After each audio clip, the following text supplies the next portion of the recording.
زمل نے تکلیف سے اپنا چہرہ موڑ لیا۔ اسے بالکل بھی امید نہیں تھی کہ فرقان شادی کی پہلی رات ہی اسے اتنی سخت بات کہہ دے گا۔ حالانکہ وہ صبح تک بھی انتظار کر کے یہ بات اسے بتا سکتا تھا، پر اس نے ابھی وہ بات کہہ کے زمل کو کافی دکھی کر دیا تھا۔ تو ٹھیک ہے، پھر میں آپ کے کمرے میں کیا کر رہی ہوں؟ جس کی خاطر لائے ہیں مجھے اس کے ساتھ اسی کے کمرے میں ہونا چاہیے۔ یہ بول کر اس نے اپنا دوپٹہ اچھی طرح سنبھالا اور اس سے پہلے کہ بستر سے اتر کر وہ نیچے آتی، ان کا دروازہ زور زور سے بجنے لگا۔ ماما، دروازہ کھولے۔ باہر کوئی اور نہیں بلکہ تیمور تھا۔ دونوں نے چونک کر دروازے کی جانب دیکھا۔ اس سے پہلے کہ زمل دروازے کی جانب بڑھتی، فرقان فوری طور پر اٹھا اور دروازہ کھولتے ہی تیمور کمرے کے اندر داخل ہوا اور پھر بھاگتا ہوا زمل کی ٹانگوں سے لپٹ گیا۔ ماما، مجھے آپ کی بہت یاد آ رہی تھی، لیکن دادی مجھے آپ کے کمرے میں نہیں آنے دے رہی تھی۔ میں نے ان کو بہت کہا کہ آج رات میں آپ کے ساتھ سوؤں گا، مگر انہوں نے منع کر دیا، تو میں بھاگ کر چھپتا ہوا یہاں پر آ گیا۔ تیمور بڑی معصومیت سے اسے ایک ایک بات بتا رہا تھا۔ زمل جھک کر عین اس کے برابر آ کے بیٹھ گئی، پھر تیمور کی ٹھوڑی پکڑتے نرمی سے بولی، کیوں نہیں آنی دے رہی تھی دادی آپ کو؟ بلکہ میں تو خود آپ کے پاس آنے والی تھی، اس نے مسکرا کر کہا۔ تو تیمور یکدم سے خوش ہو کر بولا، تو ٹھیک ہے نا، چلیں، بلکہ ایسا کرتے ہیں ہم تینوں یہیں پر سو جاتے ہیں۔ کیوں بابا؟ آخر میں اس نے اپنے باپ کی جانب رخ موڑ کر تصدیق چاہی، تو فرقان نے مسکرا کر ہاں میں سر ہلا دیا۔ پھر آگے بڑھ کر کمرے کا دروازہ بند کرتے ہوئے وہ تیمور کے پاس واپس آیا اور اس کے کپڑے تبدیل کرنے لگا۔ زمل بھی اٹھ کر واش روم میں چینج کرنے چلی گئی تھی۔ تقریباً 15 منٹ بعد وہ واپس لوٹی تو تیمور اور فرقان دونوں بیڈ پر لیٹے ہوئے تھے۔ ایک لمحے کے لیے تو وہ جھجک گئی، پھر چپ کر کے صوفے پر آ کر لیٹ گئی۔ تبھی تیمور جلدی سے بولا، ماما، میرے ساتھ بیڈ پر آ کر لیٹے نا۔ بیٹے، آپ آرام سے لیٹو، اگر میں آ گئی تو پھر آپ تنگ ہوگے۔ اس نے نرمی سے اس کو سمجھانا چاہا تو وہ نفی میں سر ہلا کر بولا، نہیں نا، میرے پاس ادھر آ کر لیٹے، ہم تینوں لیٹ جاتے ہیں۔ آپ کو پتہ ہے، میری پہلے والی ماما، بابا اور میں ہم تینوں بیڈ پر لیٹتے تھے۔ اس بات پر زمل خاموش ہو کر فرقان کو دیکھنے لگی، جو اپنا موبائل چلانے میں مگن تھا۔ بیٹے، بات سمجھو نا آپ۔ زمل نے دوبارہ پھر سے تیمور کو سمجھانا چاہا تو فرقان اس کی بات کاٹتے ہوئے بولا، مجھے نہیں لگتا کہ آپ کو ایک بچے کی بات رد کرنی چاہیے، لیٹ جائیں یہاں پر آ کر۔ اس بات پر وہ چپ چاپ اٹھی اور بیڈ پر جا کر ایک طرف ہو کر لیٹ گئی۔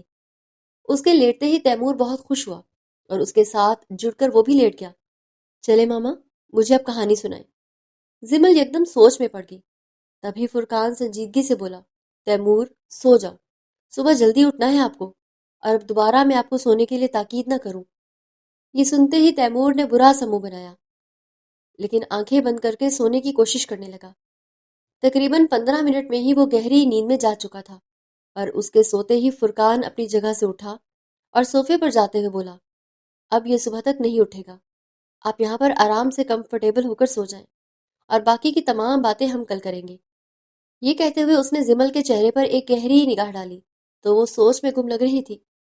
فرقان اپنی جگہ سے اٹھا اور باہر بالکنی میں جا کر کھڑا ہو گیا۔ ساتھ ہی اس نے کمرے اور بالکنی میں کھلنے والی کھڑکی، جو صاف شیشے کی تھی، وہ بند کر دی تھی۔ اب زمل اندر سے بیٹھ کر اسے باہر کھڑے بڑے آرام سے دیکھ سکتی تھی۔ باہر جاتے ہی فرقان نے اپنی جیب سے ویپ نکال کر ہونٹوں تلے دبا لیا۔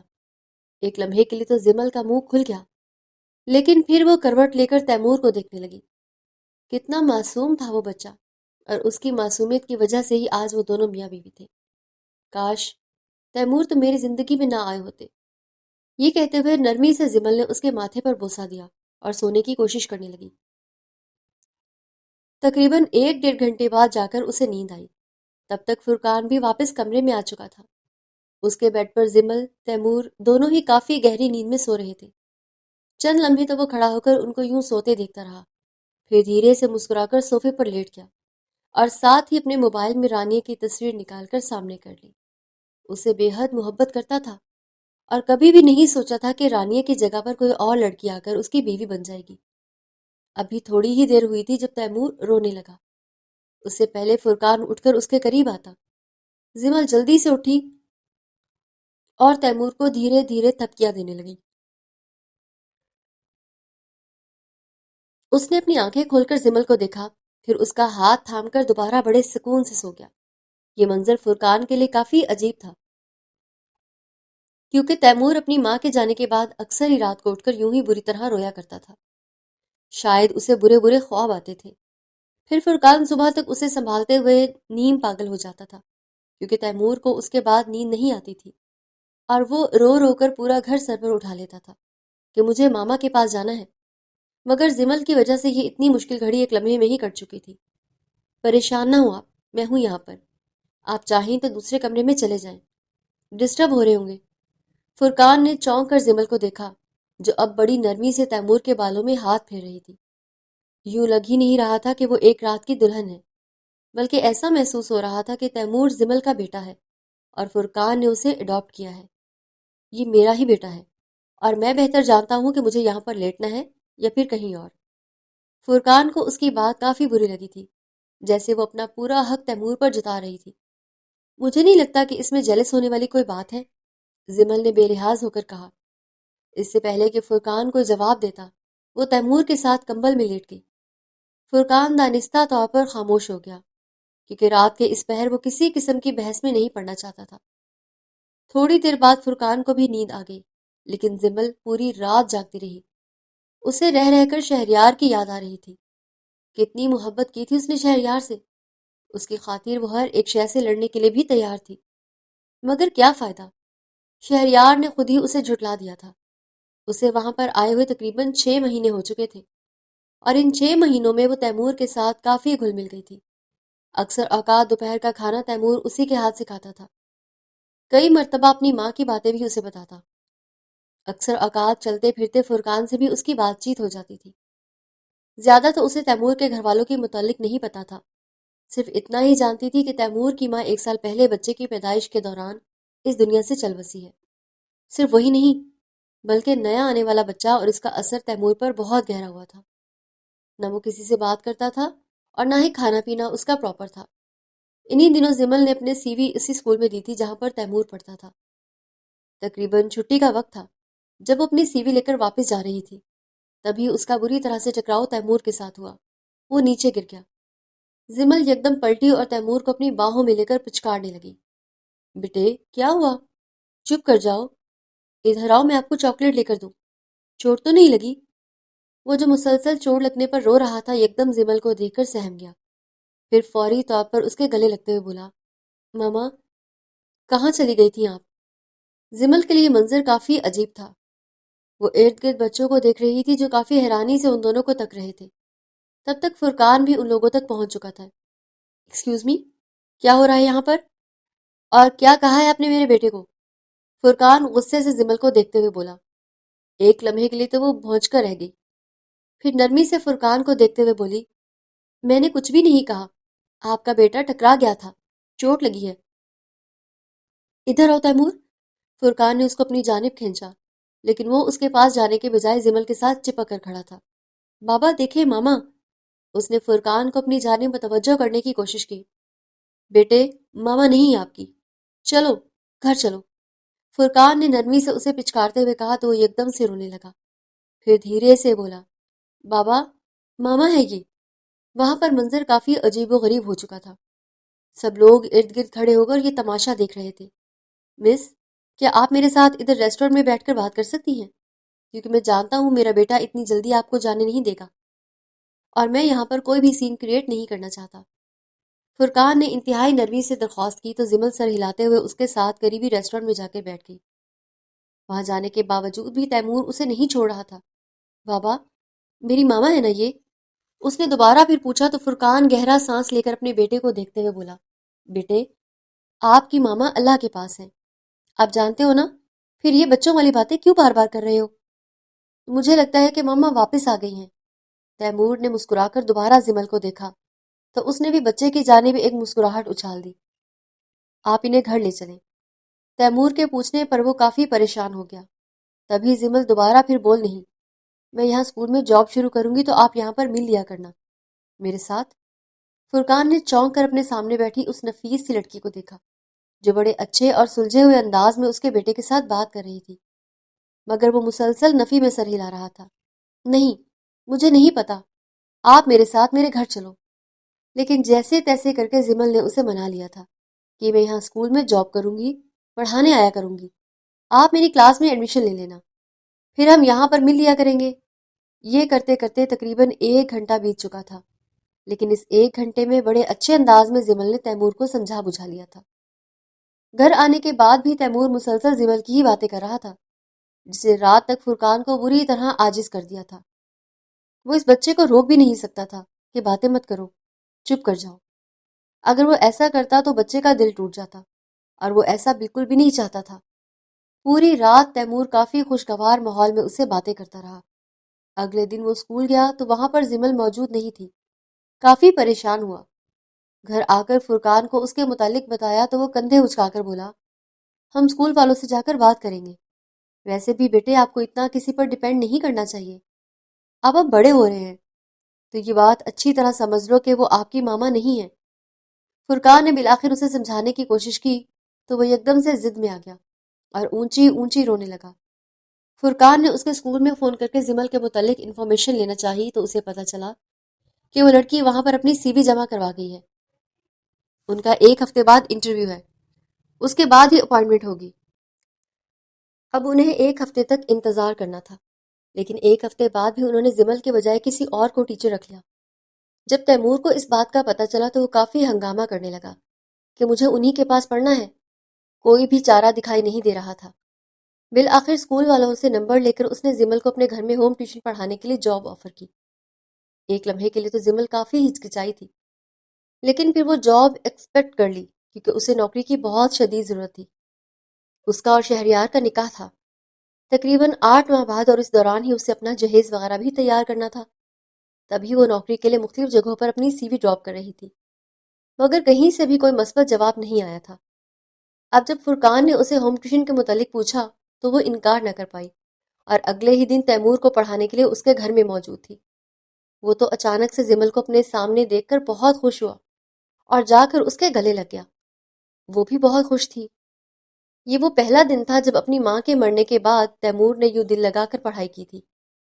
ہر آدھے گھنٹے بعد فرقان بھی ڈرائنگ روم میں آ کر اس کو ایک نگاہ دیکھ لیتا، مگر جب بھی دیکھتا تھا تیمور بہت ہی دلجمعی سے پڑھ رہا تھا۔ وہ کافی حد تک مطمئن تھا کیونکہ وہ لڑکی بہت اچھے اور سلجھے ہوئے انداز میں اس کے بیٹے کو پڑھا رہی تھی۔ تقریباً 1 مہینے تک تو سب کچھ نارمل چلتا رہا، لیکن 1 مہینے بعد تیمور نے مزید تنگ کرنا شروع کر دیا کہ مجھے ماما اپنے گھر میں چاہیے۔ ایک مرتبہ فرقان نے اسے سمجھایا تھا، لیکن جب تیمور کی ضد بڑھتی گئی تو ایک دن تنگ آ کر تیمور پر اس نے ہاتھ اٹھا دیا۔ اس دن وہ بہت رویا، نہ کچھ کھایا نہ پیا۔ جب زمل اسے پڑھانے کے لیے وہاں پر آئی تو تیمور نے پڑھنے سے بھی انکار کر دیا۔ وہ کافی پریشان تھی۔ تیمور کے کمرے میں جا کر اسے سمجھانے کی کوشش کی تو وہ یکدم سے روتے ہوئے بولا، سب غلطی آپ کی ہے، آپ جانتی ہیں آپ کی وجہ سے مجھے مار پڑی ہے۔ بابا نے آج تک مجھ پر ہاتھ نہیں اٹھایا، مگر آپ کی وجہ سے انہوں نے مجھے تھپڑ لگا دیا۔ یہ بات سن کر زمل کا منہ یکدم سے کھل گیا۔ اسے سمجھ نہیں آ رہا تھا کہ وہ کیا بات کر رہا ہے۔ بیٹے، میں نے کیا کہا آپ کو؟ یہ میری کیا بات بری لگی جو آپ کے بابا نے آپ پر ہاتھ اٹھایا؟ یہ بات سن کر زمل کا دماغ بری طرح سے گھوم رہا تھا، لیکن تیمور چپ کر کے بیٹھا رہا۔ اس نے کوئی بھی جواب نہیں دیا۔ تبھی زمل دوبارہ پھر بولی، تیمی، مجھے بتاؤ کیا ہوا ہے؟ کیوں مارا بابا نے آپ کو؟ میں نے بابا سے کہا تھا کہ آپ کو ہم اپنے گھر لے آئیں، مگر انہوں نے منع کر دیا، تو میں نے ضد کی اور پھر انہوں نے مجھ پر ہاتھ اٹھا دیا۔ یہ کہتے ہوئے تیمور کی آنکھوں میں موٹے موٹے آنسو تیرنے لگے۔ ایک لمحے کے لیے تو زمل کو اس پر بہت شدید قسم کا ترس آیا، لیکن وہ معاملہ اس کے اختیار سے باہر تھا، وہ کچھ بھی نہیں کر سکتی تھی۔ بیٹے، آپ کو بتایا ہوگا نا آپ کے بابا نے کہ میں آپ کے گھر نہیں آ سکتی؟ آ سکتی ہیں۔ آپ بھی جھوٹ بول رہی ہیں، مجھے سب کچھ پتا ہے۔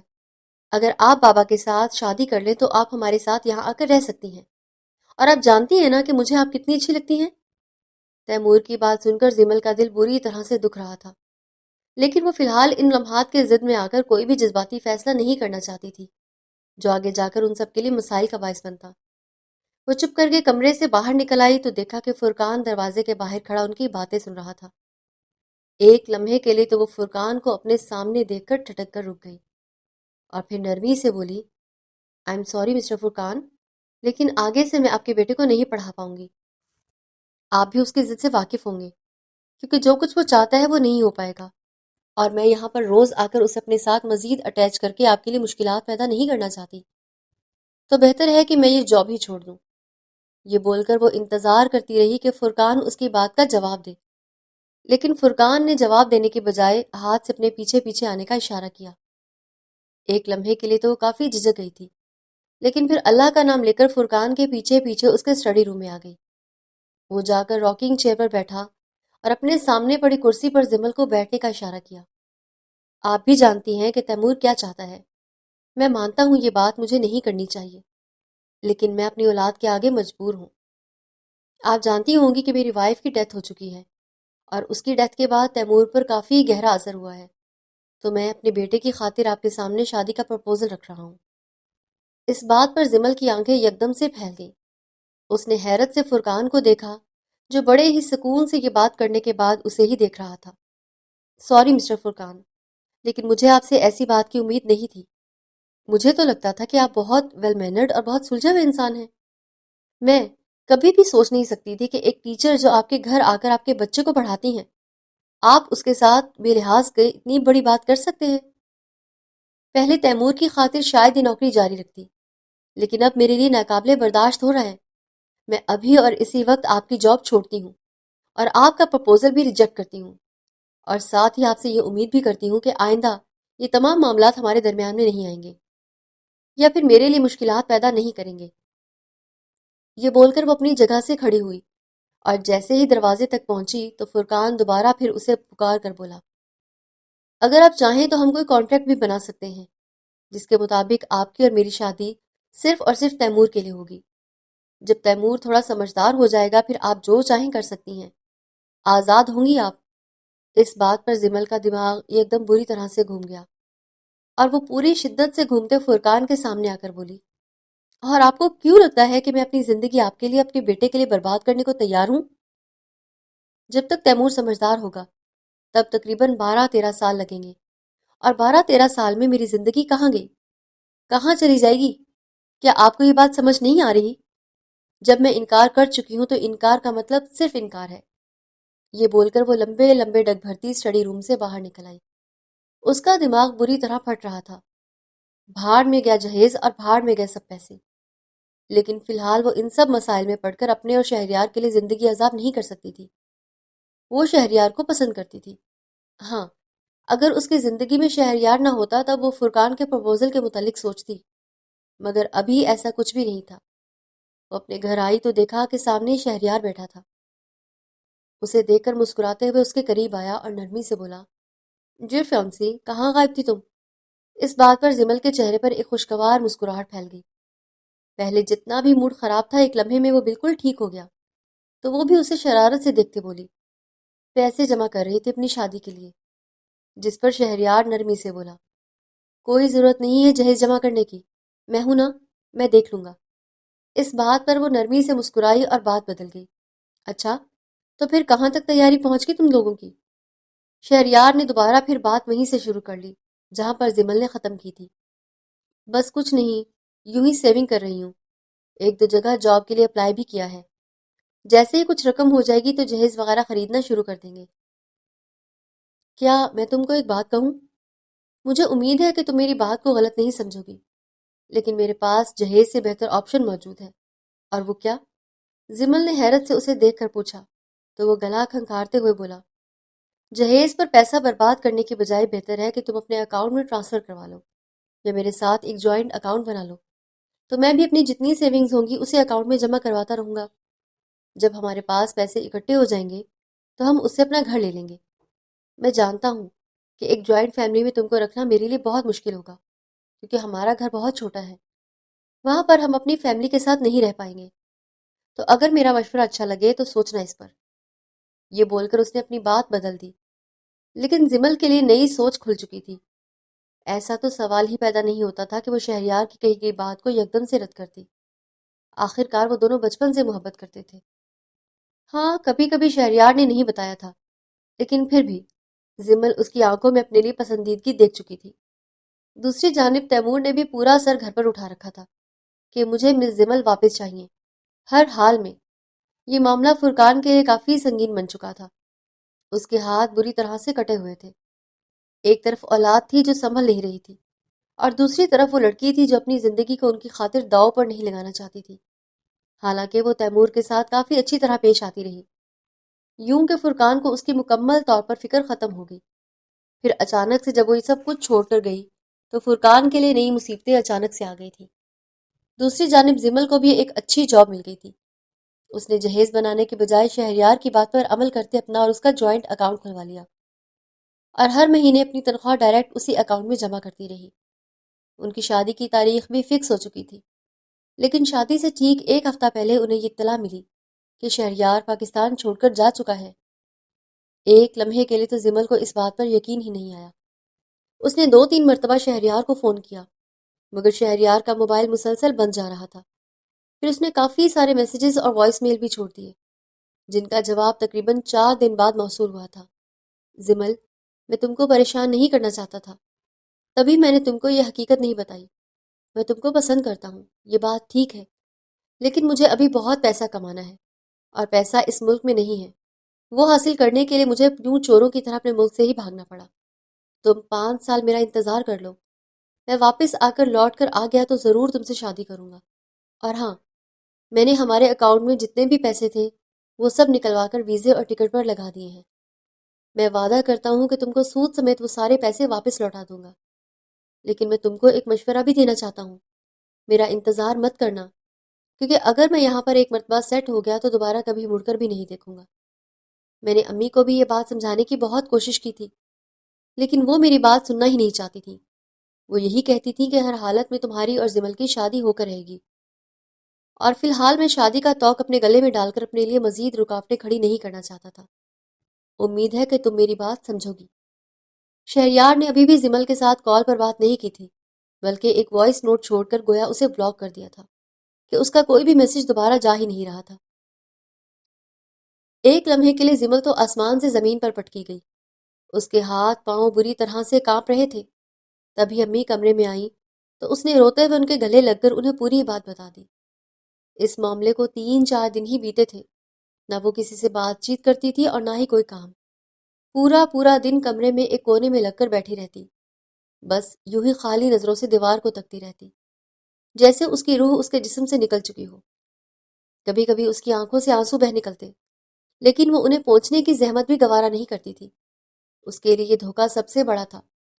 وہ سوچتی تھی کہ کیسے وہ شخص جس سے اس نے اتنی محبت کی، جس کے لیے اس نے اپنے خوابوں کو بنا، جس کے ساتھ اپنی زندگی گزارنے کے منصوبے بنائے، کیسے وہ اسے یوں اکیلا چھوڑ کر چلا گیا۔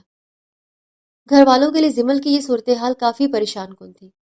اس کی امی روز اس کے کمرے میں آتی، اسے سمجھانے کی کوشش کرتی، کہتی کہ بیٹی زندگی یہی نہیں رکتی، آگے بھی بہت کچھ ہے۔ اس کی چھوٹی بہنیں بھی آتی اور اسے خوش کرنے کی کوشش کرتی، اس کی پسند کی چیزیں لاتی، لیکن زمل کسی چیز میں دلچسپی نہیں لیتی تھی۔ اس کا دل تو جیسے سن ہی ہو گیا تھا۔ انہوں نے زمل کو سمجھانے کی بہت کوشش کی۔ ایک دن اس کے ابو بھی آئے اور نرمی سے سمجھایا کہ بیٹی، ایسے لوگ زندگی میں آتے ہیں اور چلے جاتے ہیں، ان کے لیے اپنی زندگی برباد کرنا صحیح نہیں ہے۔ لیکن وہ کیا سمجھتی، وہ تو شہریار سے محبت کرتی تھی، وہ محبت جو بچپن سے پروان چڑھی تھی، وہ محبت جس میں اس نے اپنے تمام خواب بنے تھے، وہ محبت جس کے لیے اس نے اپنا مستقبل دیکھا تھا، اور اس کا محبوب ہی اسے بری طرح سے دھوکہ دے کر جا چکا تھا۔ صرف دھوکہ ہی نہیں دیا تھا، بلکہ اس کی محنت کی کمائی، اس کی جمع پونجی، اس کا سب کچھ لے کر چلا گیا تھا۔ اور سب سے بڑی بات یہ کہ اس نے ایک وائس نوٹ میں یہ سب کچھ بتا دیا اور پھر اسے بلاک کر دیا تھا۔ یہ بزدلی تھی، یہ بے وفائی تھی، یہ سب سے بڑا دھوکہ تھا۔ زمل کو لگا تھا کہ عام کہانیوں کی طرح اس کی زندگی میں کوئی بھی رکاوٹیں نہیں ہوں گی۔ اس نے سوچا تھا کہ وہ اور شہریار ایک خوبصورت زندگی گزاریں گے، ان کے بچے ہوں گے، وہ ایک چھوٹا سا گھر بنائیں گے جہاں محبت ہوگی، خوشیاں ہوں گی۔ وہ بڑے سکون سے وہاں پر شادی کر سکے گی جہاں پر وہ شادی کرنا چاہتی ہے۔ اس نے کبھی نہیں سوچا تھا کہ زندگی اس کے ساتھ اتنا بڑا مذاق کرے گی، لیکن جو ہوا تھا وہ بالکل برعکس تھا۔ کسی اور نے نہیں بلکہ شہریار نے خود ہی اسے آگے بڑھ کر دھوکہ دیا تھا۔ وہی شہریار جو کہتا تھا کہ وہ اس کے بغیر نہیں رہ سکتا، وہی شہریار جو کہتا تھا کہ زمل اس کی زندگی ہے، وہی شہریار جس نے ہزاروں وعدے کیے تھے، حالانکہ وہ اسے پسند بھی کرتا تھا۔ یہ بات زمل کو اور بھی زیادہ تکلیف دیتی تھی۔ اگر شہریار اسے پسند نہیں کرتا تھا تو کیوں اس نے اس کے ساتھ اتنے سال گزارے؟ کیوں اسے شادی کا وعدہ کیا؟ کیوں اس کے ساتھ جوائنٹ اکاؤنٹ بنایا؟ یہ سوالات زمل کو پاگل کیے دے رہے تھے۔ تقریباً ایک ہفتہ گزرا اور زمل کی حالت دن بگت بگڑتی جا رہی تھی۔ اس نے کھانا پینا چھوڑ دیا تھا، نہاتی بھی نہیں تھی، بس یوں ہی بیڈ پر پڑی رہتی تھی۔ گھر والے بہت پریشان تھے، انہیں ڈر تھا کہ کہیں زمل کچھ غلط قدم نہ اٹھا لے۔ تو ایک دن امی اس کے پاس آئیں۔ اس بار ان کے چہرے پر سختی تھی۔ انہوں نے زمل کو دیکھا جو بستر پر لیٹی ہوئی چھت کو تک رہی تھی، اور بولی، دیکھو زمل، جو ہونا تھا وہ ہو گیا۔ میں سمجھتی ہوں تمہیں تکلیف ہوئی ہے، میں سمجھتی ہوں کہ تمہارا دل ٹوٹا ہے، لیکن کب تک تم ایسے پڑی رہو گی؟ کب تک تم اس شخص کے لیے روتی رہو گی جو تمہاری قدر نہیں کرتا تھا؟ بہتر ہے اب تم اپنی زندگی میں دوبارہ پھر آگے بڑھنے کا سوچو۔ ایک لمحے کے لیے تو زمل نے انہیں چونک کر دیکھا۔ ان کی آنکھوں میں سوال تھا، حیرت تھی۔ پھر نفی میں سر ہلا کر بولی، امی، میرا اعتبار اب کسی پر بھی نہیں رہا۔ میں نے شہریار پر اتنا بھروسہ کیا تھا، میں نے سوچا تھا کہ وہ کبھی مجھے دھوکہ نہیں دے گا، لیکن اس نے دیا۔ اب میں کسی پر کیسے بھروسہ کروں؟ مجھے نہیں لگتا کہ میں دوبارہ شادی کر پاؤں گی۔ اور اب آپ باقی بہن بھائیوں کے متعلق سوچیں۔ میری چھوٹی بہنیں ہیں، ان کی شادیاں کرنی ہیں، ان کا مستقبل بنانا ہے۔ مجھے رہنے دیں، میں یہیں گھر میں رہوں گی، ان کی مدد کروں گی، لیکن اب میں شادی نہیں کروں گی۔ اپنی طرف سے اس نے بہت ہی معقول جواب دیا تھا۔ اسے لگا تھا کہ شاید امی اس کی بات سمجھ جائیں گی، لیکن امی اس کی بات پر نفی میں سر ہلاتے بولی، بالکل بھی نہیں زمل، تم غلط سوچ رہی ہو۔ اگر تم نے شادی نہیں کی تو تمہاری بہنوں کی شادیوں میں مسائل آئیں گے۔ لوگ کہیں گے کہ بڑی بہن گھر میں بیٹھی ہے تو چھوٹی بہنوں کی شادی کیسے ہو؟ اور پھر تم ساری زندگی یہاں بیٹھ کر کیا کرو گی؟ ہم نے تمہارے لیے ایک رشتہ نہ صرف دیکھ لیا ہے بلکہ طے بھی کر دیا ہے، اور اگلے جمعے کو تمہارا نکاح ہے۔ یہ سن کر زمل کے ہوش اڑ گئے۔ اس نے فوراً کہا، نہیں امی، میں نہیں کر سکتی شادی، پلیز مجھے مجبور مت کریں۔ لیکن امی نے سختی سے کہا، یہ شادی بہت ہی سادگی کے ساتھ ہوگی، کوئی بڑی تقریب نہیں ہوگی، بس نکاح ہو جائے گا، اور ہم امید کرتے ہیں کہ تم ہماری بات کا مان اور بھرم قائم رکھو گی۔ اگر تم یہاں یوں گھر پر بیٹھی رہی تو تمہاری باقی بہنوں کی شادیوں کے لیے بہت زیادہ مسائل پیدا ہو جائیں گے۔ ویسے بھی ہم اتنے کوئی امیر نہیں ہیں، نہ ہی مڈل کلاس ہیں کہ ہمیں کوئی نہ کوئی رشتہ مل جائے۔ ہماری حیثیت سادہ سی ہے، جو رشتہ مل رہا ہے وہ بھی اللہ کا کرم ہے، جو مل رہا ہے صبر شکر کر کے اسے قبول کر لو۔ اس بات پر زبل نے کچھ کہنا چاہا اور وہ رونے لگی اور بولی، امی پلیز، میں ابھی تیار نہیں ہوں، مجھے وقت دیں، میں… لیکن امی تو نفی میں سر ہلا گیا اور کہا، نہیں بیٹی، ابھی میں تمہاری کوئی بات نہیں مان سکتی۔ تمہیں وقت دیں گے تو تم پھر یہی کہو گی کہ مجھے مزید وقت چاہیے۔ بہتر ہے کہ تم یہ شادی کر لو، اپنی زندگی آگے بڑھاؤ۔ زمل نے بہت انکار کرنا چاہا، وہ روتی رہی، منتیں کرتی رہی، لیکن امی ابو کے جڑے ہاتھ دیکھ کر، ان کی آنکھوں میں اپنے لیے فکر دیکھ کر، اسے خاموش ہو کر اپنی ضد کو پس پشت ڈالنا پڑا۔ اس نے سوچا کہ شاید امی ابو صحیح کہہ رہے ہیں، شاید یہی اس کے لیے بہتر ہے۔ شادی تو ہونی ہی تھی، اب ہوتی یا بعد میں، کیا فرق پڑتا تھا؟ بہتر تھا کہ امی ابو کی بات مان کر وہاں پر شادی کر لیتی جہاں پر وہ کرنا چاہتے تھے۔ بالآخر زمل نے ہتھیار ڈال دیے تھے، اس نے ہاں کر دی تھی، مجبوری میں، لاچاری میں، ٹوٹے دل کے ساتھ۔ اور ٹھیک جمعے والے دن اس کا نکاح فرقان لغاری کے ساتھ ہو گیا۔ پہلے تو وہ نہیں جانتی تھی کہ یہ وہی فرقان ہے جو اسے شادی کے لیے پرپوز کر چکا ہے۔ جب اسے تیار کیا جا رہا تھا تو اس نے پوچھا بھی نہیں تھا کہ لڑکا کون ہے، کیا کرتا ہے۔ اسے کسی چیز سے کوئی فرق نہیں پڑ رہا تھا، مگر جب ان دونوں کو ایک ساتھ لا کر بٹھایا گیا تو زمل کی آنکھیں کھلی کی کھلی رہ گئی۔ اسے یقین نہیں آ رہا تھا کہ سامنے بیٹھا شخص وہی فرقان ہے۔ امی ابو سے پوچھا تو انہوں نے حیرت سے کہا، اس میں برائی کیا ہے؟ کہ بچہ ہمارے گھر تمہارے رشتے کا پوچھنے آیا تھا تو ہم نے قبول کر لیا۔ یہ بہت اچھا انسان ہے، اس کا ایک بیٹا بھی ہے جو بہت پیارا ہے، مگر ہمیں امید ہے کہ تم ہمارا سر نہیں جھکنے دو گی اور اس گھر کو اچھے سے سنبھالو گی۔ زمل کو تو چپ ہی لگ چکی تھی۔ اب وہ کرتی بھی تو کیا کرتی، کیونکہ ہر راستہ اس کے لیے بند ہو چکا تھا۔ کوئی بھی نہیں تھا جو اس کی بات سنتا، کوئی نہیں تھا جو اس کے درد کو سمجھتا۔ بالآخر وہ فرقان کے گھر آ گئی۔ پورا راستہ گاڑی میں خاموشی چھائی رہی۔ کیونکہ ان کے علاوہ کئی اور بھی مہمان گاڑی میں موجود تھے۔ وہ جیسے ہی گھر کے اندر داخل ہوا تو تیمور بھاگتا ہوا اس کی ٹانگوں سے لپٹ گیا اور بولا، ماما، مجھے یقین تھا کہ آپ یہاں ضرور آئیں گی۔ بابا نے مجھ سے وعدہ کیا تھا کہ وہ آپ کو ضرور لائیں گے، اور دیکھیں آپ آ بھی گئی یہاں پر۔ وہ بولتا جا رہا تھا جبکہ زمل کی آنکھوں سے آنسو ٹپ ٹپ بہہ رہے تھے۔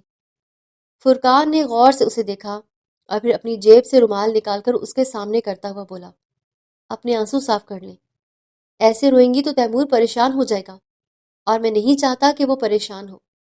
زمل نے چونک کر فرقان کو دیکھا تو اس کی آنکھوں میں ایک دب بھی تھی کہ رونا بند کر دو۔ زمل بھی چپ کر کے تیمور کے ساتھ باتیں کرنے لگے۔ شاید فرقان اپنے گھر میں اکیلا رہتا تھا، تبھی آج تک اسے مہمان یا کوئی بھی گھر کا فرد دکھائی نہیں دیا تھا۔ لیکن یوں نکاح کے وقت تقریباً 8-9 لوگ وہاں پر موجود تھے جو وہیں لاؤنج میں بیٹھے ہوئے تھے۔ پہلے تو لے جا کر زمل کو ان کے درمیان صوفے پر بٹھایا گیا۔ چند ایک آدھ باتوں کے بعد ایک خاتون نے فرقان کو بول کر زمل کو کمرے میں بھیج دیا۔ یہاں تک تو سب کچھ ٹھیک تھا، لیکن جیسے ہی فرقان کمرے کے اندر آیا تو زمل یکدم سے پھٹ پڑی اور سنجیدگی سے بولی، آپ نے جو کیا ہے اچھا بالکل بھی نہیں کیا۔ اور وہ جو ابھی کمرے کا دروازہ بند کر رہا تھا حیرت سے مڑ کر زمل کو دیکھنے لگا اور سنجیدگی سے بولا، مجھے نہیں لگتا کہ تم سے نکاح کر کے میں نے کچھ غلط کیا ہے۔ یہی تو غلط ہے کہ جب میں آپ کو انکار کر چکی تھی تو پھر دوبارہ میرے گھر میں رشتہ لانے کی کوئی وجہ نہیں بنتی تھی۔ ہاں تو تم یا تمہارے گھر والے انکار کر دیتے، مگر انہوں نے نہیں کیا۔ اور پلیز مجھے اب اس معاملے پر دوبارہ کوئی بحث نہیں کرنی۔ تمہاری اور میری شادی ہو چکی ہے، اور یہ شادی میرے لیے نہیں ہے بلکہ میری اولاد کے لیے ہے۔ تم یہاں پر ہو تو میں تم سے امید کرتا ہوں کہ تم تیمور کا مکمل طور پر خیال رکھو گی۔ میرا خیال رکھو یا نہ رکھو، مجھے اس سے رتی برابر بھی فرق نہیں پڑتا۔ آپ نے میری زندگی برباد کر دی ہے۔ وہ ایک دم روحانسی ہو کر بولی تو فرقان کو بہت غصہ آ گیا۔ وہ اسے دیکھتے ہوئے سنجیدگی سے ایک قدم آگے بڑھا اور چبا چبا کر بولا، میں نے برباد کی ہے زندگی، یا پھر تمہارے منگیتر نے، جو عین شادی سے پہلے تم کو دھوکہ دے کر بھاگ چکا ہے؟ بتائی ہے تمہارے والدین نے پوری بات کہ تمہارے پیسے بھی لے کر چلا گیا تھا۔ میرا تو کوئی بھی قصور نہیں، لیکن پھر بھی اگر تم مجھے مورد الزام ٹھہراؤ گی تو پھر تمہارے لیے اچھا نہیں ہوگا۔ اس کے لہجے میں ایک روب تھا۔ زمل نے نفرت سے اپنا چہرہ پھیر لیا، جس پر فرقان کو کافی آگ لگی، اور وہ سختی سے بولا، میرے سامنے یہ منہ بنانے کی بالکل بھی ضرورت نہیں ہے۔ اگر تم کو کوئی اور اعتراض ہے تو اپنے والدین سے جا کر بات کرو، جنہوں نے تمہاری شادی میرے ساتھ کر دی۔ اور دوسری بات، اگر تم کو لگتا ہے یہ شادی میں نے اپنے لیے کی ہے تو یہ تمہاری بھول ہے۔ میں اپنی زندگی میں اکیلے ہی بہت خوش ہوں۔ اتنا بڑا فیصلہ میں نے صرف اور صرف اپنی اولاد کے لیے اٹھایا ہے، ورنہ مجھے کسی کی بھی ضرورت نہیں ہے۔ تم چاہو تو تیمور کے ساتھ اس کے کمرے میں بھی رہ سکتی ہو، اور اگر تم کو اور بھی کوئی مسئلہ ہو تو کھل کر مجھے بتا دینا۔ میرے قریب آنے کی کوشش مت کیجیے گا۔ زمل کو کچھ بھی نہیں سوچ رہا تھا، بس انگلی اٹھا کر اس کی آنکھوں میں آنکھیں ڈال کر سختی سے بولی، او شٹ اپ۔ یہ بول کر وہ ڈریسنگ کی جانب مڑ گیا اور تبھی تیمور کمرے میں داخل ہوا۔ خیر، پوری رات جاگنے کے بعد اگلے دن وہ جلدی اٹھ گئی تھی۔ نیچے آئی تو باقی مہمان بھی اپنے اپنے گھروں میں جا چکے تھے۔ وہ کافی حیران تھی، کیا امیر لوگ اتنے ہی رشتوں سے ماورا ہوتے ہیں کہ شادی کے بعد ایک دن بھی رکنا گوارا نہ کریں؟ ان کے گھر تو ابھی شادی شروع بھی نہیں ہوئی تھی تو مہمانوں نے آنا شروع کر دیا تھا، لیکن یہاں پر شادی ہونے کے باوجود بھی نہیں لگتا تھا کہ کوئی نئی نئی شادی ہوئی ہے۔ زمل، اب تم کو انہی لوگوں کے ساتھ سمجھوتا کرنا ہوگا۔ انہی لوگوں کا سوچتے اس کی نگاہوں کے سامنے فرقان کا چہرہ گھوم گیا۔ بہت برا لگتا تھا اسے وہ انسان۔ ہو سکتا ہے اس کی وجہ سے شہریار بھی اسے شادی نہیں کر پایا۔ یا اللہ، میرے لیے آسانیاں پیدا کرنا۔ یہ سوچتے ہوئے اس نے بے اختیار سر اٹھا کر اوپر دیکھا۔ وہ اچانک ہی اس کے پاؤں کے ساتھ کوئی آ کر لپٹا تھا۔ فوری طور پر زمل نے سر جھکا کر دیکھا تو وہاں تیمور کھڑا اسے دیکھتا مسکرا رہا تھا۔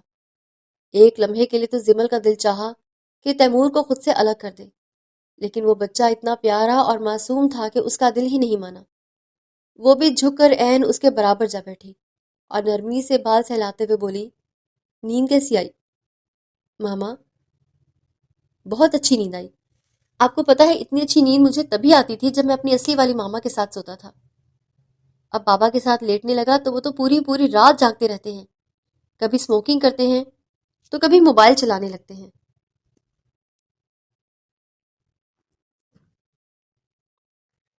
ان کے ساتھ مجھے ٹھیک طرح سے نیند ہی نہیں آتی۔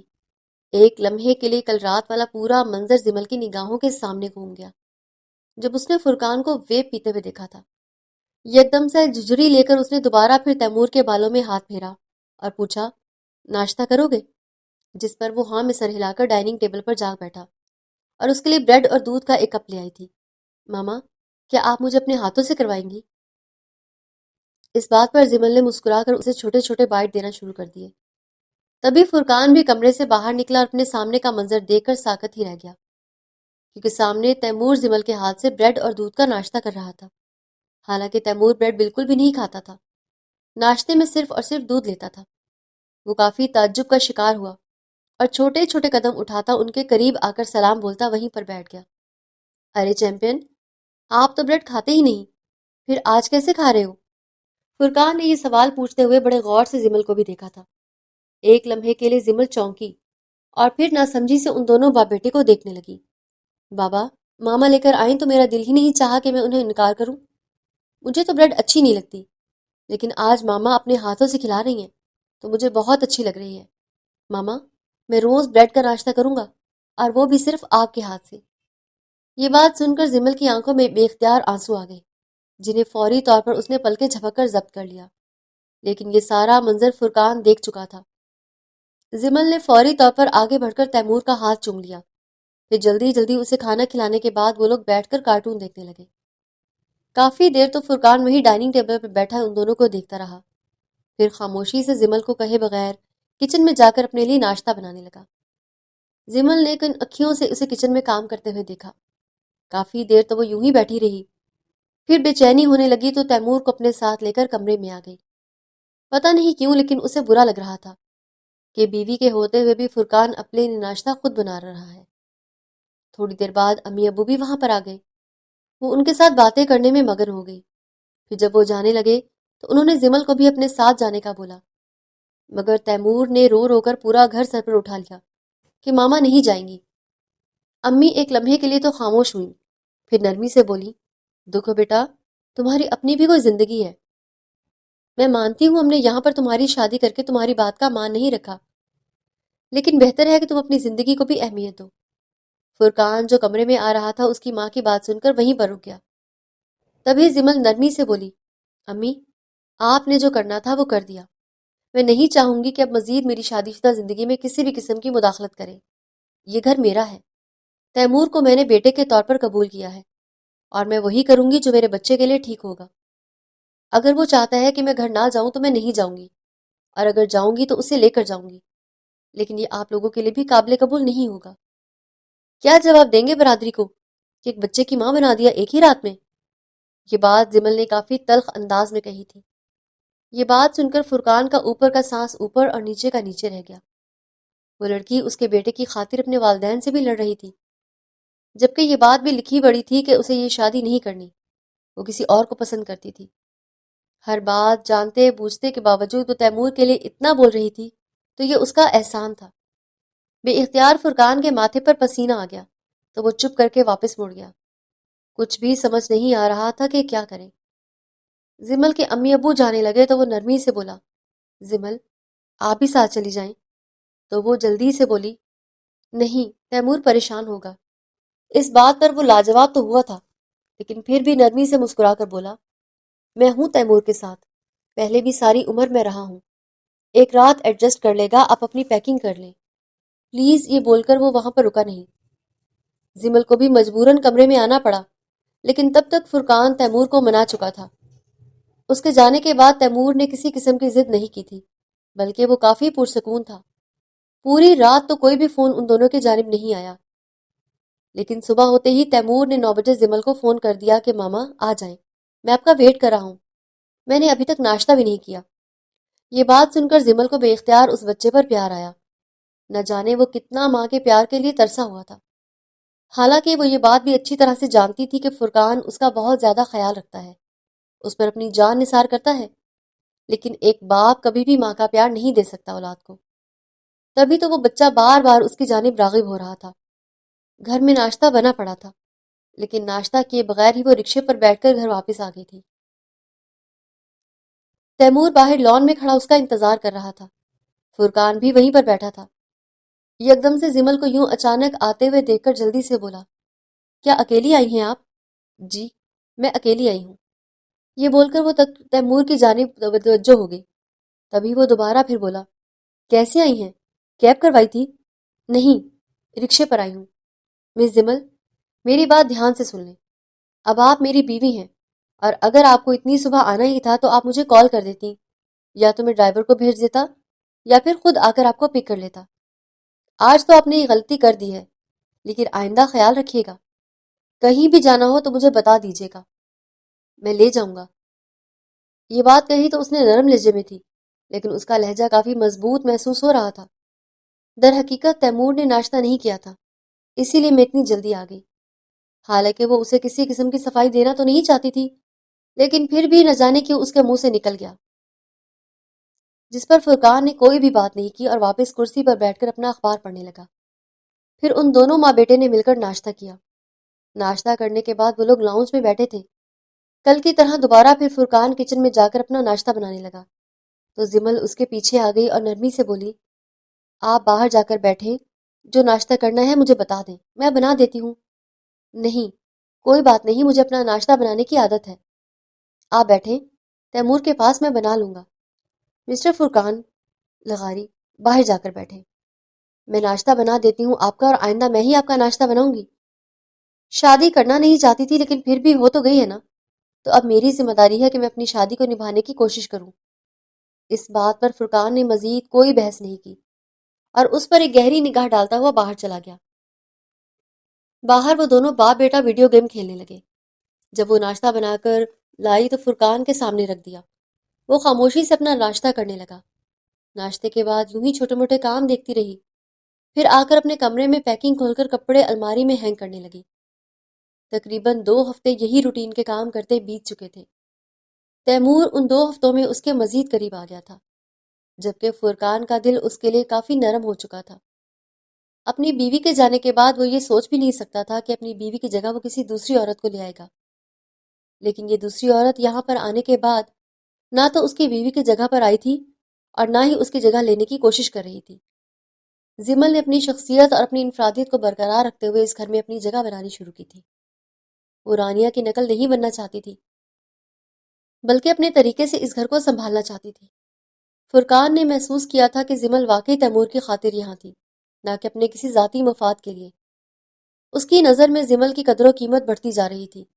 وہ دیکھتا تھا کہ کیسے زمل صبح سویرے اٹھ کر تیمور کے لیے ناشتہ تیار کرتی، کیسے اس کے ساتھ بیٹھ کر اسے پڑھاتی، کیسے اس کی چھوٹی چھوٹی باتوں کو سنتی اور کیسے اس کی ہر ضرورت کا خیال رکھتی۔ فرقان کے دل میں زمل کے لیے ایک احترام پیدا ہونے لگا تھا۔ وہ جانتا تھا کہ یہ شادی زمل کی مرضی سے نہیں ہوئی تھی۔ وہ جانتا تھا کہ اس کا دل کسی اور کے لیے دھڑکتا تھا، لیکن پھر بھی اس نے اپنی ذمہ داریوں کو بخوبی نبھایا تھا، اور یہ بات فرقان کو اندر سے جھنجھوڑ دیتی تھی۔ ایک دن وہ تیمور کو سلانے کے بعد بیڈ پر بیٹھی ہاتھوں پر لوشن لگا رہی تھی۔ کمرے میں ہلکی سی خوشبو پھیل گئی تھی جو اس کے لوشن سے آ رہی تھی، جبکہ فرقان باہر بالکنی میں کھڑا ویپ پی رہا تھا۔ روز اس کی یہی روٹین تھی۔ رات کی خاموشی میں صرف ہلکی ہلکی ہوا کی آواز آ رہی تھی۔ زمل نے کئی راتوں سے اسے یوں ویپ پیتے دیکھا تھا اور ہر بار اس کا دل دکھتا تھا۔ وہ سوچتی تھی کہ تیمور بڑا ہو کر اپنے باپ کو دیکھ کر یہی سب کچھ سیکھے گا۔ بچے تو بڑے ہوتے ہوئے اپنے والدین کی نقل کرتے ہیں، ان کی ہر عادت کو اپناتے ہیں، اور تیمور تو فرقان سے بے حد محبت کرتا تھا، اسے اپنا آئیڈیل سمجھتا تھا۔ زمل نے دیکھا تھا کہ کیسے تیمور فرقان کی ہر بات مانتا ہے، کیسے اس کی چال چلنے کی کوشش کرتا ہے، کیسے اس کی طرح بات کرنے کی کوشش کرتا ہے۔ اس نے فیصلہ کیا تھا کہ آج وہ فرقان سے اس بارے میں بات کرے گی، چاہے فرقان ناراض ہو جائے، چاہے وہ اسے ڈانٹ دے، لیکن تیمور کے مستقبل کے لیے یہ ضروری تھا۔ وہ دھیرے سے اٹھی اور اپنے دوپٹے کو ٹھیک کیا اور پہلی مرتبہ بالکنی میں اس کے پیچھے جا کر کھڑی ہو گئی۔ اس کا دل تیزی سے دھڑک رہا تھا، ہاتھ کانپ رہے تھے۔ شادی کو تقریباً 2 ہفتے ہو چکے تھے، لیکن یہ پہلی بار تھا کہ وہ اس طرح فرقان کے اتنے قریب جا رہی تھی، اس سے کوئی ذاتی بات کرنے جا رہی تھی۔ فرقان کو اپنے پیچھے کسی کی موجودگی کا احساس ہوا اور ہوا کے ساتھ ایک ہلکی سی خوشبو اس کی طرف آئی جو زمل کے لوشن کی تھی۔ تو جیسے ہی مڑ کر دیکھا تو سامنے زمل کھڑی تھی۔ چاند کی روشنی میں اس کا چہرہ نظر آ رہا تھا۔ اس کی آنکھیں چمک رہی تھیں، وہ نرم نگاہوں سے اسے دیکھ رہی تھی۔ اس کی آنکھوں میں کوئی ملامت نہیں تھی، نہ ہی کوئی غصہ، بس ایک فکر مندی تھی جو تیمور کے مستقبل کے لیے تھی۔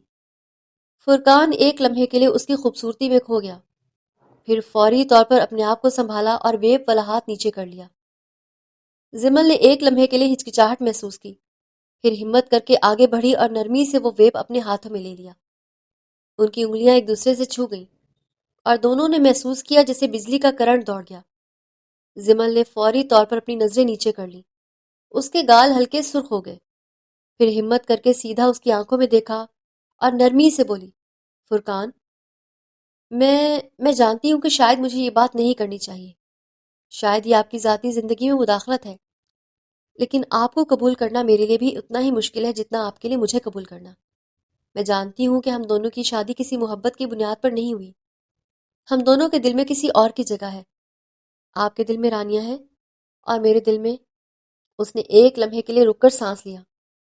شہریار کا نام لینا اب بھی اس کے لیے تکلیف دہ تھا، لیکن میں پھر بھی چاہوں گی کہ ہم دونوں خود کو ایک طرف کر کے تیمور کے متعلق سوچیں۔ وہ ابھی چھوٹا ہے فرقان، ابھی اسے ہماری ضرورت ہے، ہماری محبت کی ضرورت ہے، اور سب سے بڑھ کر ایک اچھی مثال کی ضرورت ہے۔ فرقان خاموشی سے اسے سن رہا تھا۔ زمل کی آواز میں اتنا خلوص تھا، اتنی فکر تھی کہ اس کا دل پسیج گیا۔ زمل نے آگے کہا، آپ کو کیا لگتا ہے جب آپ اسموکنگ کرتے ہیں تو آپ کا بیٹا بڑا ہو کر یہ عادتیں نہیں اپنائے گا؟ بچے اپنے والدین کو دیکھ کر سیکھتے ہیں فرقان۔ تیمور آپ کو اپنا ہیرو سمجھتا ہے، آپ کی ہر بات مانتا ہے، آپ کی ہر حرکت کو دیکھتا ہے۔ میں نے دیکھا ہے کیسے وہ آپ کی طرح چلنے کی کوشش کرتا ہے، آپ کی طرح بات کرتا ہے۔ کل جب وہ بڑا ہوگا اور یہی کام کرے گا تو آپ اسے کیسے منع کر پائیں گے؟ آپ کیسے کہیں گے کہ یہ غلط ہے جب وہ کہے گا کہ میں نے آپ کو یہی کرتے دیکھا ہے؟ پلیز فرقان، میں آپ سے التجا کرتی ہوں، تیمور کی خاطر آئندہ مت کیجیے گا۔ اس کی آنکھوں میں آنسو آ گئے تھے۔ یہ بول کر اس نے ویب کو فرقان کو واپس تھمایا۔ ان کی انگلیاں پھر سے چھوئیں اور اس بار دونوں نے اسے محسوس کیا۔ زمل جلدی سے مڑی اور کمرے کی طرف جانے لگی۔ اس کا دل تیزی سے دھڑک رہا تھا۔ چند لمحے تو فرقان یوں ہی کھڑا اسے جاتے دیکھتا رہا۔ اس کے ہاتھ میں ویب تھا، لیکن اب اسے اس سے نفرت ہو رہی تھی۔ فرقان کے ذہن میں طوفان اٹھ رہے تھے۔ زمل کی باتیں اس کے دل و دماغ میں گونج رہی تھی۔ اس نے کبھی اس زاویے سے نہیں سوچا تھا۔ رانیہ کے جانے کے بعد اس نے اپنے غم میں خود کو اتنا کھو دیا تھا کہ اس نے یہ سوچنا بھی چھوڑ دیا تھا کہ اس کے اعمال کا تیمور پر کیا اثر پڑ رہا ہے۔ وہ صرف اپنے درد میں مبتلا تھا، صرف اپنی تکلیف کو محسوس کر رہا تھا۔ لیکن زمل، جو خود اتنا بڑا صدمہ برداشت کر کے آئی تھی، جس کے ساتھ اتنا بڑا دھوکا ہوا تھا، وہ تیمور کی فکر کر رہی تھی۔ زمل کی بات اس کے دل میں گہرائی سے اتر گئی تھی۔ اس نے ویب کو دیکھا اور پھر اسے دور پھینک دیا اور تیزی سے کمرے میں واپس آیا۔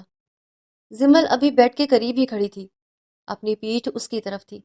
وہ اپنے آنسو پوچھ رہی تھی، اپنے آپ کو سنبھال رہی تھی۔ اس نے سوچا تھا کہ شاید فرقان اس کی بات سے ناراض ہو گیا ہو، شاید وہ اسے ڈانٹے گا کہ اس نے اس کی ذاتی زندگی میں مداخلت کی، شاید وہ اس سے کہے گا کہ یہ اس کا کام نہیں ہے۔ لیکن جو اگلے لمحے ہوا وہ اس نے کبھی سوچا بھی نہیں تھا۔ فرقان نے اس کا نام لیا، زمل۔ اس کی آواز میں اتنا درد تھا کہ زمل فوری طور پر مڑی، اور پھر فرقان ایک لمحے کی تاخیر کے بغیر کچھ سوچے تیزی سے اس کے قریب آیا، اس کے گلے لگ گیا۔ زمل ایک لمحے کے لیے سکتے میں آ گئی، اس کا سانس رک گیا۔ اس نے کبھی نہیں سوچا تھا کہ فرقان ایسا کرے گا۔ فرقان کی باہیں اس کے گرد لپٹی ہوئی تھیں، اس کا سر اس کے کندھے پر تھا۔ وہ محسوس کر سکتی تھی کہ وہ کانپ رہا ہے۔ پھر اس نے سنا، فرقان رو رہا تھا۔ وہ روتے ہوئے بولا، مجھے بھی تیمور کی طرح سمیٹ لو زمل، پلیز، میں تھک گیا ہوں، خود کا بوجھ اٹھاتے اٹھاتے تھک گیا ہوں۔ میں نے بہت کوشش کی زمل، میں نے واقعی بہت کوشش کی۔ رانیہ کے جانے کے بعد میں نے اپنے آپ کو سنبھالنے کی کوشش کی، تیمور کو سنبھالنے کی کوشش کی، گھر کو سنبھالنے کی کوشش کی، لیکن میں ٹوٹ گیا ہوں اندر سے، میں بکھر گیا ہوں، میں تھک گیا ہوں ہمیشہ مضبوط بننے سے، ہمیشہ سب کچھ کنٹرول میں رکھنے سے، ہمیشہ یہ دکھانے سے کہ میں ٹھیک ہوں جبکہ میں ٹوٹ رہا ہوں۔ مجھے بھی کسی کے سہارے کی ضرورت ہے زمل، مجھے بھی چاہیے کوئی جو مجھ سے کہے کہ سب ٹھیک ہو جائے گا، جو میرے ٹوٹے ہوئے ٹکڑوں کو سمیٹ لے۔ فرقان کا یہ رویہ زمل کے لیے بالکل غیر متوقع تھا۔ اس نے فرقان کو ہمیشہ ایک سخت، مضبوط اور بے حس انسان کے طور پر دیکھا تھا، جو کبھی اپنے جذبات نہیں دکھاتا، جو ہمیشہ کنٹرول میں رہتا ہے، جو کبھی کمزور نہیں پڑتا۔ لیکن اس لمحے وہ صرف ایک ٹوٹا ہوا انسان تھا، جو اپنا درد کسی کے سامنے بیان کر رہا تھا، جو مدد مانگ رہا تھا۔ زمل چند لمحے تو یوں ہی کھڑی اسے دیکھتی رہی۔ اس کے ہاتھ اس کے اطراف لٹک رہے تھے، وہ نہیں جانتی تھی کہ کیا کرے۔ اس کا دل تیزی سے دھڑک رہا تھا، اس کے ہاتھ کانپ رہے تھے۔ پھر آہستہ آہستہ ہچکچاتے ہوئے اس نے ایک ہاتھ اٹھایا۔ اس کا دل پسیج گیا تھا۔ اس نے محسوس کیا کہ فرقان بھی اس طرح کا شکار ہے جیسے وہ تھی۔ دونوں نے اپنی محبت کو کھویا تھا، دونوں ٹوٹے ہوئے تھے، دونوں کو کسی کے سہارے کی ضرورت تھی۔ پھر نرمی سے، بہت آہستگی سے اس نے فرقان کے بالوں میں ہاتھ پھیرنا شروع کیا۔ فرقان نے اس کے لمس کو محسوس کیا اور زیادہ رو پڑا۔ زمل نے اپنا دوسرا ہاتھ بھی اٹھایا اور آہستہ سے، بہت نرمی سے اپنی باہوں کا حصار اس کے گرد پھیلا دیا، اسے اپنے قریب کھینچ لیا۔ یہ نوید تھی کہ وہ اس کے بکھرے وجود کو بھی خود میں سمیٹنے کے لیے تیار ہے۔ اس لمحے میں کوئی رومانس نہیں تھا، صرف دو ٹوٹے ہوئے انسانوں کی ہمدردی تھی، صرف ایک دوسرے کے درد کو سمجھنے کی کوشش تھی۔ لیکن پھر بھی یہ لمحہ دونوں کے لیے بہت خاص تھا۔ یہ پہلی بار تھا کہ وہ اتنے قریب تھے، یہ پہلی بار تھا کہ انہوں نے ایک دوسرے کو یوں تھاما تھا۔ زمل نے آہستہ سے فرقان کے بالوں میں ہاتھ پھیرتے ہوئے دھیرے سے کہا، فرقان، میں سمجھتی ہوں، میں جانتی ہوں کہ یہ کتنا مشکل ہے۔ ہم دونوں ٹوٹے ہوئے ہیں، ہم دونوں نے اپنی محبت کو کھویا ہے، ہم دونوں کو دھوکہ ملا ہے زندگی سے، لیکن شاید اللہ نے ہمیں اس لیے ایک ساتھ کیا تاکہ ہم ایک دوسرے کا سہارا دے سکیں، تاکہ ہم مل کر اپنے ٹوٹے ہوئے ٹکڑوں کو جوڑ سکیں، تاکہ ہم مل کر تیمور کے لیے ایک بہتر مستقبل بنا سکیں۔ اس معصوم بچے کا کوئی قصور نہیں جو ہمارے ساتھ ہوا، اسے ہماری محبت کی ضرورت ہے، ہمارے سہارے کی ضرورت ہے۔ فرقان نے اس کی بات سنی اور آہستہ سے سر ہلایا، وہ ابھی بھی اس کے کندھے پر تھا۔ زمل نے آگے کہا، میں وعدہ نہیں کر سکتی کہ میں آپ کی رانیہ بن جاؤں گی، اور نہ ہی آپ میرے شہریار بن سکتے ہیں۔ ہم دونوں کے دل میں اب بھی ان کی جگہ ہے اور شاید ہمیشہ رہے گی، لیکن ہم دوست بن سکتے ہیں فرقان، ہم ایک دوسرے کا سہارا بن سکتے ہیں، ہم مل کر اس گھر کو ایک گھر بنا سکتے ہیں، اور ہم مل کر اس بچے کو وہ محبت دے سکتے ہیں جس کا وہ حقدار ہے۔ فرقان نے آہستہ سے اپنا سر اٹھایا، اس کے چہرے پر آنسوؤں کے نشان تھے۔ وہ زمل کی آنکھوں میں دیکھ رہا تھا اور زمل اس کی آنکھوں میں۔ یہ لمحہ بہت ہی نازک تھا، بہت ہی خاص تھا، دونوں کے درمیان صرف چند انچ کا فاصلہ تھا۔ فرقان نے اس کی باہوں میں رہتے ہوئے آہستہ سے کہا، شکریہ زمل، شکریہ کہ تم نے مجھے نہیں جھٹکا، شکریہ کہ تم نے مجھے سمجھا، شکریہ کہ تم نے میرے ٹوٹے ہوئے وجود کو اپنی باہوں میں سمیٹ لیا۔ میں نہیں جانتا تھا کہ مجھے اس کی اتنی ضرورت ہے۔ میں وعدہ کرتا ہوں کہ میں اسموکنگ چھوڑ دوں گا، میں تیمور کے لیے ایک بہتر باپ بننے کی کوشش کروں گا، اور میں تمہارا احترام کروں گا۔ زمل نے آہستہ سے مسکرانے کی کوشش کی، حالانکہ اس کی آنکھوں میں بھی آنسو تھے، اور کہا، اور میں کوشش کروں گی کہ اس گھر کو ایک گھر بناؤں، صرف ایک مکان نہیں۔ میں کوشش کروں گی کہ تیمور کو وہ ماں کی محبت دوں جس کی اسے ضرورت ہے، اور میں کوشش کروں گی کہ آپ کا بھی خیال رکھوں۔ اس کے آنسو بہہ نکلے تھے۔ فرقان نے آہستہ سے ایک ہاتھ اٹھایا اور اس کے گال سے آنسو پونچھے۔ اس کا لمس اتنا نرم تھا، اتنا احتیاط سے تھا کہ زمل کا دل تیزی سے دھڑکنے لگا۔ اس نے آنکھیں بند کر لی، اس کے لمس کو محسوس کیا۔ یہ لمحہ بہت ہی خاص تھا، بہت ہی نازک تھا۔ کافی دیر تک وہ یوں ہی رہے، اور ایک دوسرے کی باہوں میں ایک دوسرے کو سکون دیتے ہوئے، ایک دوسرے کو سہارا دیتے ہوئے۔ نہ کوئی بولا، نہ کسی نے کچھ کہا، بس خاموشی تھی۔ لیکن یہ خاموشی بہت کچھ کہہ رہی تھی۔ بہت آہستہ سے فرقان نے خود کو تھوڑا پیچھے کیا، لیکن ابھی بھی اس کے ہاتھ زمل کے کمر پر تھے۔ اس کی آنکھوں میں دیکھ رہا تھا، اپنے آنسو پونچھتے ہوئے بولا، میں نہیں جانتا تھا کہ مجھے اس کی اتنی ضرورت تھی، کسی کے سہارے کی، کسی کی سمجھ کی، کسی کی ہمدردی کی۔ زمل نے آہستہ سے کہا، ہم سب کو کسی کی ضرورت ہوتی ہے فرقان، کوئی بھی اکیلے نہیں رہ سکتا، چاہے وہ کتنا ہی مضبوط کیوں نہ ہو۔ اس رات کے بعد ان کے رشتے میں ایک نیا موڑ آیا، وہ ایک دوسرے کے قریب آنے لگے، نہ محبت کے طور پر بلکہ دوستوں کے طور پر، سمجھدار ساتھیوں کے طور پر، ایک دوسرے کے ہمدرد کے طور پر۔